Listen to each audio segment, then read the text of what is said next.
Katika bonde la Weni lililozungukwa na upepo mwanana wa Pemba, kuna mtu ambaye maisha yake yametengenezwa na ardhi yenye rutuba. Ndani ya miaka takribani 60 ya maisha yake, ndugu Ahmed amegeuka kuwa zaidi ya mkulima. Ni msimamizi wa ardhi, ni mlezi wa vijana na mwalimu wa jamii. Shamba lake limekuwa darasa la wazi, mahali ambapo mboga na matunda yanazaliwa kutoka kwenye mikono ya hekima na uzoefu. Akizungumza nasi kwa utulivu wa mtu mwenye kuona mengi, Ahmed anasema, hapo katika maeneo ya Weni.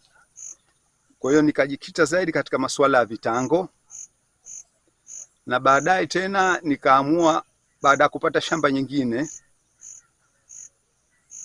nikaamua kulima vitu vingine ikiwemo mabilingani,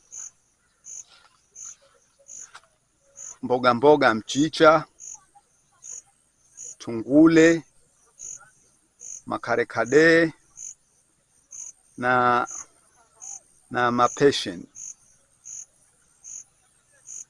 ambao ndio saizi nimbo katika kuendeleza vipando hivyo. Na zile vile nimejishughulisha na kulima hizi wanaita beetroot. Yani beetroot ni matunda ya kuongeza damu mwilini kwa watoto, kwa wajawazito. Ujumbe wake kwa vijana ni mzito lakini wa matumaini. Vijana wajifunze kujitegemea. Kazi hizi za shambani ndiyo msingi wa taifa. Wito wangu kwa vijana, wasikai kwenye vigenge na kupoteza muda. Waje watafute maeneo, wajishughulishe na mambo ya kilimo, na sisi ambao kidogo tuna uzoefu wa hivi vilimo tutawasaidia kuwafundisha namna gani unaanza kupanda, namna gani unatashamba shamba, na final namna gani unashughulikia vile vipando vyenyewe, na final mpaka kufikia pahali ambapo utapata hayo mavuno.